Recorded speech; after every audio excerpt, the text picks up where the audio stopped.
produto interno bruto brasileiro, que é a soma de toda a movimentação da economia nacional, desacelerou no terceiro trimestre de 2023. Mas ainda avançou, só isso? Mas ainda avançou 0,1% em comparação com os 3 meses anteriores. Os dados do PIB foram divulgados hoje pelo Instituto Brasileiro de Geografia e Estatística, o IBGE. Nesse período, os setores de serviço e indústria avançaram, mas a agropecuária, que havia apresentado alta no primeiro trimestre, recuou 3,3%. O ministro da Fazenda, Fernando Haddad, comentou o resultado. Abre aspas. O PIB surpreendeu positivamente, porque ele cresceu e o mercado estava esperando uma retração. Mas eu quero alertar para o seguinte: a taxa de juros real atingiu seu patamar mais alto em meados de junho. O Banco Central começou a cortar a taxa de juros só em agosto. Nós tivemos um PIB positivo, mas fraco. Mas com cortes nas taxas de juros, nós esperamos que esse ano nós fechemos o PIB em mais de 3% de crescimento. Esperamos um crescimento na faixa de 2,5% no ano que vem. Mas o Banco Central precisa fazer o trabalho dele. Vou começar com o Alessandro Assoni. Em primeiro lugar, eu acho que é mais uma narrativa. Se Deus quiser, o ano que vem vai chegar, vamos ter 3% de crescimento, até porque o ano que vem ninguém vai lembrar da declaração que foi dada agora. Verdade, nós estamos com os gastos que o governo está fazendo, dificilmente nós vamos conseguir atingir um crescimento econômico, as empresas vão ficar asfixiadas com o aumento da carga tributária. Agora, esse crescimento de 0,1%, nós temos que considerar o seguinte: esse é um governo que estimula o consumo, ele não estimula o investimento, ele não estimula a poupança, ele estimula a gastança, pública e privada. É um governo também que, ao gastar, acaba movimentando a economia, porque ele faz compras, efetua aquisições. Mas se nós analisarmos, eu estava vendo o comentário do Alan Gani, que é nosso comentarista de economia, há poucos gastos com investimento, com infraestrutura, para criar as bases de um crescimento econômico seguro. Então, ele alerta para que esse crescimento provavelmente constitua nas palavras dele, voo de galinha. Ou seja, nós gastamos mais agora, só que a indústria não consegue atingir ainda o que as pessoas querem consumir com o que lhes restam, vai subir o preço, dá uma inflação, com isso a questão da redução dos juros, as pessoas, juros estiverem muito baixos, ninguém vai aplicar dinheiro. Então eu pergunto para você, dá para crescer 3% o ano que vem, ou precisa ter mais otimista que um botafoguense no início do campeonato? Capês, a economia ela é mais, ela depende de vários fatores, não depende exclusivamente de cenário interno, mas depende de cenário externo, geopolítica mundial, as guerras influenciaram dentro do PIB, pandemia, nós temos vários fatores climáticos que acabam afetando o crescimento do PIB. Um deles, o setor, essa defasagem de menos 3 do PIB no agronegócio foi dada a superprodução que teve no começo do ano. Eles escoaram as produções no primeiro e segundo trimestre e automaticamente os resultados agora estão na fase de coleta, então praticamente os resultados foram mais baixos. Era previsível porque eles foram puxados no primeiro e segundo trimestre. Então a economia, eu vejo assim, nós viemos de uma gestão Bolsonaro que foi implantada o liberalismo econômico. Então os empresários aprenderam a sobreviver sozinhos. O governo simplesmente fazia as suas ações e o problema do empresário como ele ia agir. Eu fui um pouco contra, porque eu acho que nós viemos de um modelo econômico onde existia uma certa intervenção do governo estimulando os setores. E o Brasil ainda estava acostumado. De repente você corta, e os empresários no começo, tanto que nos primeiros 2 anos, os empresários se sentiram meio largados porque não entenderam o modelo do liberalismo e depois aprenderam. Tanto que, pós-pandemia, enquanto se esperava algumas atitudes, o próprio mercado se agiu normalmente, reempregando, tentando sobreviver. Então eu acho assim, nesse cenário que nós estamos vivendo nesse ano, nós estamos vivendo ainda com o resultado do ano passado e desse. As influências do governo Lula, praticamente, a única coisa que influencia diretamente com o capital externo aqui, os investidores, é a questão da questão fiscal.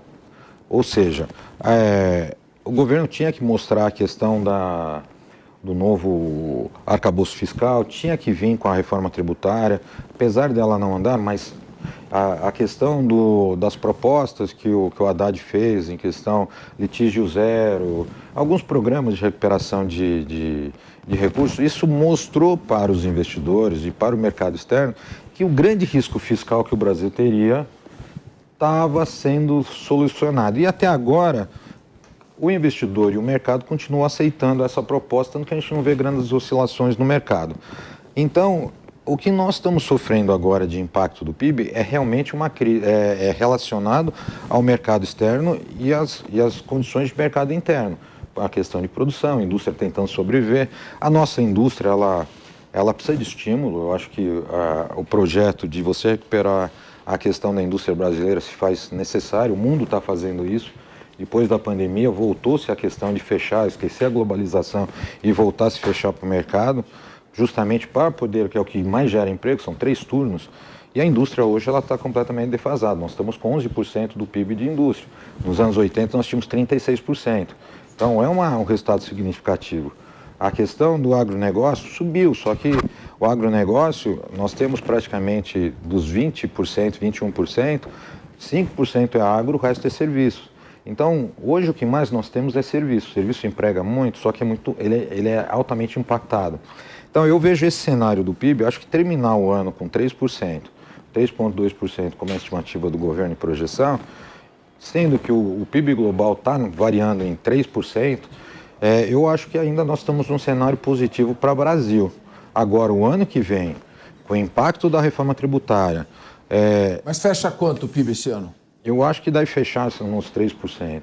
Eu acredito que vai 3,1%. Eu acho que ainda acaba fechando, mas... Qual a sua opinião, Mônica? Você acha que concorda com o Alessandro, que fecha em 3%?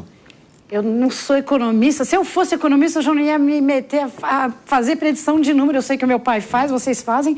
A única coisa que eu entendo é que, quando a gente fala esses números, a gente está guiando pelo retrovisor, que é olhar para trás. Esse número, né, são os 12 meses agora, hein? São os 12 meses atuais, contado em relação aos anteriores. Então, você está olhando o que foram os números, e aí fazer previsão em cima de números que estão para trás é complicado. Não tem outro jeito, mas é complicado. O número real aí é esse de 0,1%. Que é realmente a mudança do segundo para o terceiro trimestre. E esse, quando você olha, é melhor do que o esperado, é uma boa notícia, mas ainda é muito baixo, ainda está desacelerando. Então, a gente não pode ter ilusão, tem que continuar acompanhando, ficar contente com o resultado que foi bom, mas é 0,1%, e continuar prestando muita atenção com o que vai acontecer com a nossa economia. Bom, Ricardo Rose, depois o Rassoni pode me corrigir, também não sou de teoria da conspiração, mas o presidente do IBGE, o Márcio Postman, recebeu algumas críticas por ser um ideólogo, então que poderia haver manipulação de dados. Eu acho difícil, porque o IBGE é um órgão muito profissional, com vários funcionários de carreira, mas de qualquer maneira a gente não sabe se tem algum tipo de tendência nisso ou não. Qual que é a tua avaliação sobre a economia brasileira e essa questão do PIB?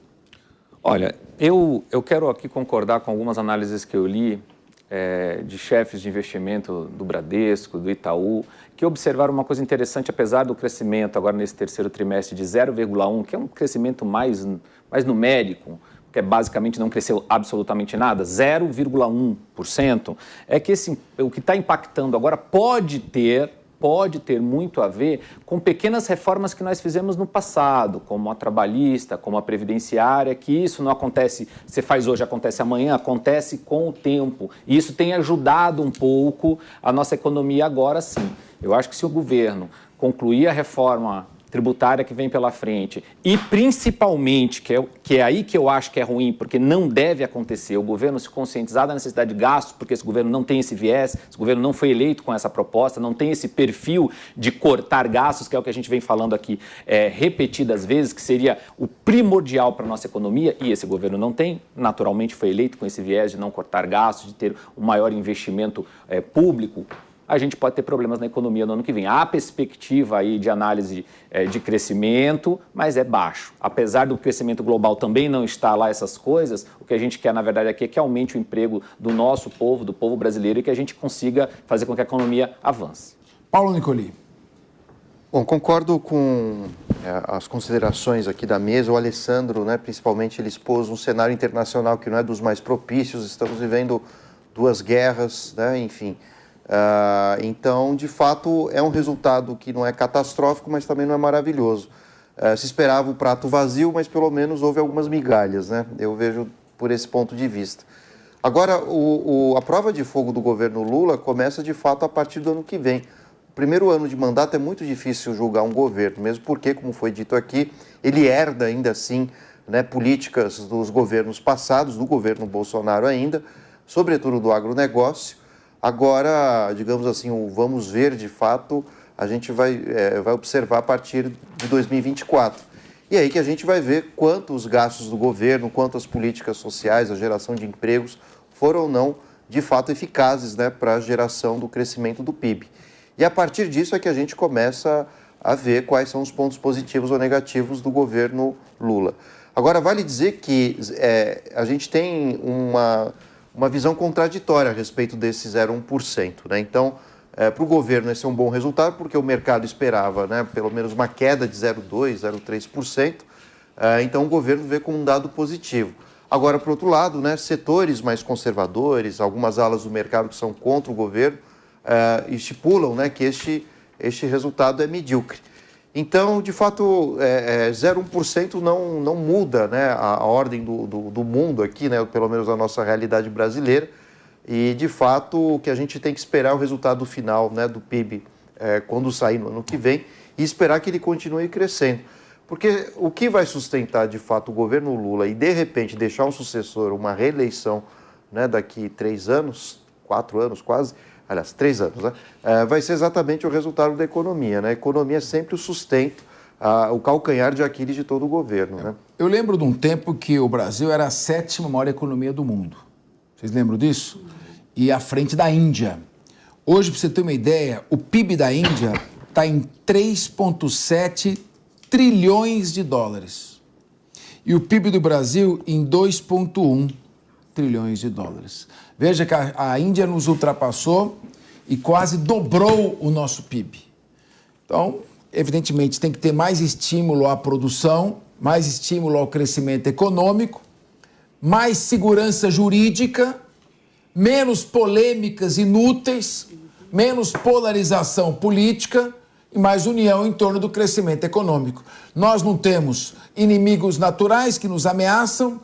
Você veja que lembrei o general Porfírio do México, falou, pobre do México, tão longe de Deus e tão perto dos Estados Unidos. A Ucrânia, do lado da Rússia, o Israel cercado por inimigos em todo o Oriente Médio. E o Brasil não tem inimigos naturais que o ameacem. Se quiserem, o nosso exército está muito à frente de qualquer deles. Não temos desastres naturais.